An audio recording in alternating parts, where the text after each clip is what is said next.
10,000 ಜನ ಕರ್ಕೊಂಡು ಹೋಗ್ತಾರೆ. ನೋಡ್ರಿ, ಮೊನ್ನೆ ನೀವು ಸನ್ಮಾನ್ಯ ಗೃಹ ಮಂತ್ರಿಗಳ ಡಿಟೇಲ್ ಆದ ರಿಪ್ಲೈ ನೋಡ್ರಿ ಅಂತ ನಾನು ಭಾವಿಸ್ತೇನೆ. ವೋಟ್ ಚೋರಿ ಅನ್ನುವಂಥದ್ದು ಯಾವಾಗ ಆಗ್ಯದಂತೂ ಅವರು ಹೇಳಿದ್ದಾರೆ. ಎಮರ್ಜೆನ್ಸಿ ಒಳಗೆ ವೋಟ್ ಚೋರಿ ಹೆಂಗಾಯಿತು,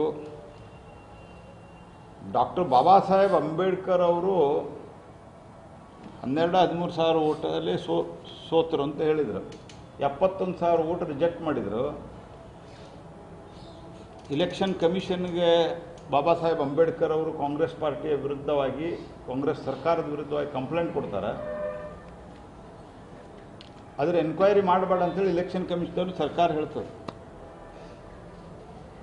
ಅಲ್ಲಿಂದ ವೋಟ್ ಚೋರಿ ಶುರುವಾಗಿದೆ.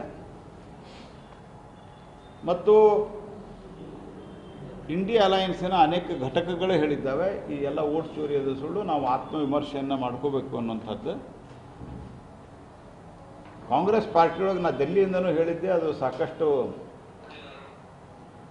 ಪತ್ರಿಕೆಯಲ್ಲಿ ಬಂದಿದ್ದರಿಂದ ಇವತ್ತು ನಾನು ಹೇಳಿಲ್ಲ. ಕಾಂಗ್ರೆಸ್ ಪಾರ್ಟಿಯೊಳಗೆ SIR ಆಗಬೇಕು.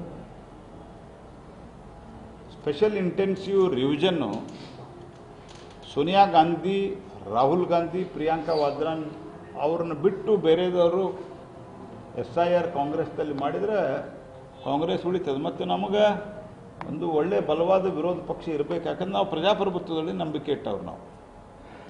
ಹಾಗಾಗಿ ಆಡಳಿತ ಪಕ್ಷ ಎಷ್ಟು ಮುಖ್ಯವೋ ಅಷ್ಟೇ ವಿರೋಧ ಪಕ್ಷವೂ ಮುಖ್ಯ. ಹಾಗಾಗಿ ಅದು ತೀರಾ ಹಿಂಗೆ ಒಂದು ರೀತಿಯಲ್ಲಿ ಅಬ್ಬೆಪ್ಯಾರಿ ಆಗಬಾರ್ದು ಅದು ಪಾರ್ಟಿ. ಏನು ಯಾವ ರೀತಿ ಆಗಿದೆ, ಕರ್ನಾಟಕ ತೆಲಂಗಾಣ 1-2 ಕಡೆ ಬಿಟ್ಟರೆ ಉಳಿದ ಕಡೆ ಏನು ಅದಕ್ಕೆ it is totally almost abolish ಆಗುವಂಥ ಸ್ಥಿತಿಗೆ ಬಂದು ತಲುಪಿದೆ. ಹಾಗಾಗಿ ಕಾಂಗ್ರೆಸ್ನಲ್ಲಿ SIR ಅಗತ್ಯತೆ ಇದೆ. ಮತ್ತು ಯಾವ್ಯಾವ ಕಾಲದಲ್ಲಿ ಏನೇನಾಗಿದೆ, SIR ಏನಾಗ್ತಾ ಇದೆ, ಇದನ್ನೆಲ್ಲವನ್ನು ಮೊನ್ನೆ ಅಮಿತ್ ಶಾ ಅವರು ಭಾಳ ಸುದೀರ್ಘವಾಗಿ ಹೇಳಿದ್ದಾರೆ.